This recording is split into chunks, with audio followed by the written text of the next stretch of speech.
રાઠોડ મુંબઈથી જોડાઈ ગયા છે। જી સર, સવાલ પૂછો આપનો। સુરેશભાઈ, સવાલ પૂછો આપનો। HAL હા, પણ કેટલાના છે, કેટલો વખત ઊભા રહેશો? 12 મહિના હજી બાકી, 12 મહિના। ઓકે, મારી પાસે એની ડિટેલ્સ છે।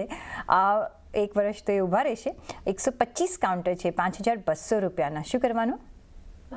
HAL ની તમે વાત કરી લો, યા તો હું થોડું હોલિસ્ટિકલી વ્યૂ આપવા માંગુ છું ડિફેન્સના માટે। તમે જોયું હશે કે છેલ્લા 2 વર્ષથી બજેટના આગળ ડિફેન્સ સ્ટોરીને કારણે આપણે એક સારા એવા અપસ્વિંગ જોતા હોઈએ છીએ અને એના પછી આખું વર્ષ સ્ટોક સાઇડવેઝ થઈ જાય છે। મને એવું લાગે છે કે અત્યારે એક રાઈટ ટાઈમ છે કોઈકને પણ ડિફેન્સ સ્ટોક છે તો રેલવે સ્ટોક્સની અંદર એન્ટ્રી લેવી તો લઈ શકે છે વિથ ધ અઝમ્પશન્સ કે આ વખતે પણ બજેટમાં કંઈક સારી અનાઉન્સમેન્ટ યા તો મેજર આમાં આપણને એક્સપોઝર જોવા મળી શકે છે કન્ટ્રીનું। તો એ અઝમ્પશન સાથે ચોક્કસ જ એક વખત માટે ડિફેન્સ યા તો રેલવે સ્ટોક્સ એડ કરવા જોઈએ। HAL પર્ટિક્યુલરલી હું વાત કરું તો 4200 ના સ્ટોપ લોસની સાથે કોઈ ફ્રેશ બાઇંગ કરવું હોય તો કરી શકાય છે। નો ડાઉટ સ્ટોક 200 દિવસ અને 100 દિવસની મૂવિંગ એવરેજના નીચે ટ્રેડ કરે છે, પરંતુ ઓવરઓલ 20 દિવસના મૂવિંગ એવરેજના ઉપર છે। મોમેન્ટમ ઇન્ડિકેટર પણ બુલિશ ડાયવર્જન્સ આપણને દેખાઈ રહ્યું છે। સો 4200 ના સ્ટોપ લોસ સાથે HAL બાય કરો।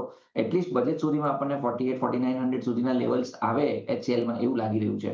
સો ઓવરઓલ મારા હિસાબથી એમણે હોલ્ડ રાખવો જોઈએ with the strict stop loss of 4200 અને જે પણ દર્શક મિત્રો આપણને જોઈ રહ્યા છે એમણે પણ લોંગ કરીને જઈ શકાય છે। કિરણભાઈ, એમની પ્રાઇસ જે છે ખરીદીની એ છે 5200 રૂપિયાની। શું કરવાનું? થોડું એવરેજ કરે હમણાં કે હજી રાહ જોઈએ?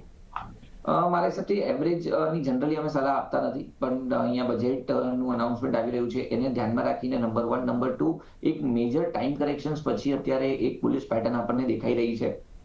તો આ બધી વસ્તુને ધ્યાનમાં રાખતા અમને એવું લાગે છે કે લોંગ કરીને જઈએ 4200 ના સ્ટ્રિક્ટ સ્ટોપ લોસની સાથે। ઓકે, તો 4200 રૂપિયાનો તમે એક સ્ટ્રિક્ટ સ્ટોપ લોસ રાખજો।